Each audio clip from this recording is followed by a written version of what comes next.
ọ na-eweli iwe aga m akpọta ụfọdụ ihe ahụ aga m agata nnọọ aga m akọcha ka akpụkpụ m aga m aga nnọọ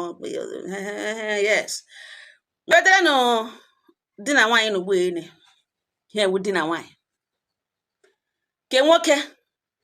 na nwunye kemgbe ha kwere biri nwanne anyị nwoke nọ laikiri mgbada nwunye ka ọ dị nnọọ ka Sambisa Forest ọ na-alaiki ya ka egwurugwu oke ọja nwaanyị a na-akpa aja otele ọ na-achọ ka ajị mgbada nwunye ka akpa ya aka ọ na-alaiki ijiho ya ejiho ma na-aga nlehi nwoke nọ kemgbe o kwere ụlụ nwunye ọ na-alaiki mkpunala nwunye ka ọ dị nnọọ ka nwa Sambisa Forest ọ na-alaiki ya ka ọ were oke ọja so that ya gawa ya ewere okpu ogirishie na-eji oje were okpu ogirishie mere obejiri were mere mma oge were mere mma ejiho oje ejiho elu ejiho ala ọ na-alaiki nnọọ iji okpu ogirishie ejiho ọja kemgbe ọ kwụrụlụ nwunye nwaanyị atibe mma mkpa na mkpunala nwoke nọ na alaiki ya ka ọ dị nnọọ nwa brushi dị nnọọ ebiri na ọja ya ewote ha shibiri o ke nwaanyị kwana no problem ụna amara na nnọọ ọ ya ka nwaanyị nọpụtara one day si die na ihe nwere burial na ya nwere ya chọrọ ịga burial the man na-ajụwa si burial ebe burial onye nwụkwara nọ nwunye ya sị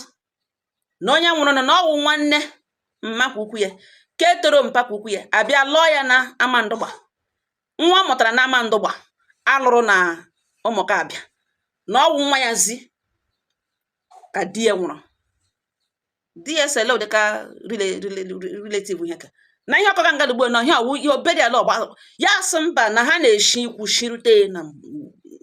ya ga-aga burial ya bido nwa nwa nsọ nwa di ya sị ngwa nlekwa ụzọ bịa gaba burial nwaanyị ejikere n'ihu di ya ka ọ nọ jikere nwoke doruru nọ ya ga ọchagbo nwa ahụ ya buru ha ọja na ngwurugwu ya guzoro n'ihu di ya yiri chagbo nwe ya nwoke ahụkwa na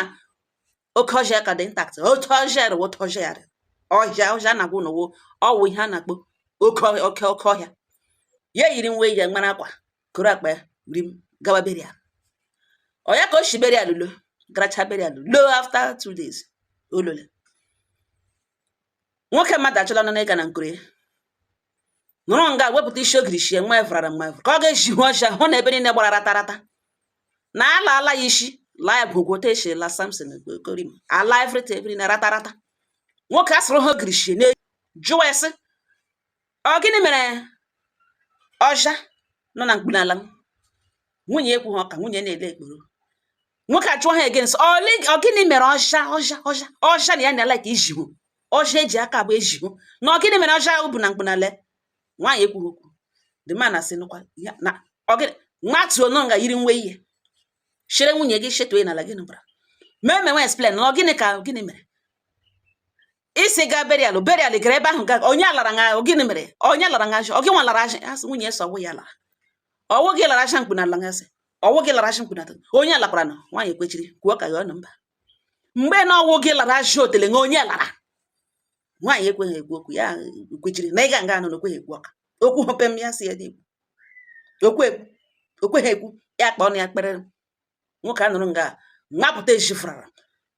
shepụta nwunye eji hụarịwa ya ebe niile nụrụ nga kọpụ n'iwe na ọnụma landlord anụrụ nga amịrị ka mmiri fon kpọọ polisi si ya bịakwa na ihe gaga ọnụ n'ụlọ ya ugbo na mmadụ kọkwa m polisi awụchachia nga abụra mgbe awụchachara ya wụ na nwaanyị ewerela oso gbakpoo na rum ka ọzọ gbachikwa onwe ụzọ ebe a n'ihi na di ya ji mma ọ chọrọ ige egbu ya asa ngwa pụtapụtapụta ọ gịnị mere nna ya ukwu gịnị na ha judele nwunye onye lara ya aja otele ndị polisi elekọrịta onwe ha sị na anụkwa n'ọgọsị gịnị ya sị na ya na-alaiki ya bushi ya na-alaiki ya na ọ na ya na-alaiki ya oke ọhịa ahụ as bushy as dịka white forest ebe gburugburu na mkpa ahịhịa na ya na-alaiki na ọwote kemgbe ekwerela ya na-alabe na owote aka ya na-alaiki na nwaanyị asị gaje burial ga burial lota burial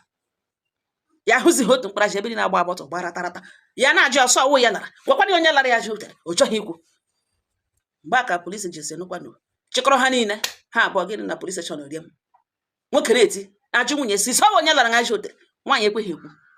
ya mere ọ na-arị police nwere the woman hand over to woman police sị ga jụọ nwaanyị ibe ha ajụjụ ka a mara na ma ọ ga nwaanyị ibe ya nwaanyị police ajụ sị madam onye lara ngaji hotel ọ gị lara ya sị mba onye alakwara na nwaanyị aṅụ ọnụ kpuru di ya na-eti so a na-alazi aja hotel na berial ihe ọ gara berial ndị bịara berial ihe bịara ebe ahụ wee laji hotel na ọwụ na ha jụọ nwaanyị onye lara ya hotel ma ọ wụkwa ihe marriage na nwanne m ebe a ka okwu nọ na akpọlụ ụmụnne ndị ke nwaanyị sị bịa n'o ihe a na-ekwu okwu ya wụ madam isi ọwụ gị nwa lara aja hotel onye lakwara na aja hotel nwenye mmadụ na-aga ahụfụ onwe nnọọ ihe mmadụ na-aga ahụfụ unu anụkwaghị ebe okwu nọ na-awụ madam onye larakwara na aja hotel mgbe na ọwụ gị lara onye ka ịkpaghere nwe ibughere jara egba ya tụtara aja hotel lasha nwaanyị ekwube that part nwaanyị ekweghị ekwu that part kwube that part ruo nga gbe n'ụmụnne m na-anụkwa ihe anụ nga agba na-ajụ polisi ajụkọtara onye ajụkọtara ihe a chọrọ ịmawa onye lara nwaanyị ahụ ajị mkpu n'ala ya ụmụnne m na-anọkwa nwee nnọọ ihe mmadụ na-aga ahụfụ nwee nnọọ ihe mmadụ na-aga ahụfụ na soshal midia kelene na-anụkwaghị biko ọ bụrụ na ịma dị berial enweta isi hụpere nwaanyị na berial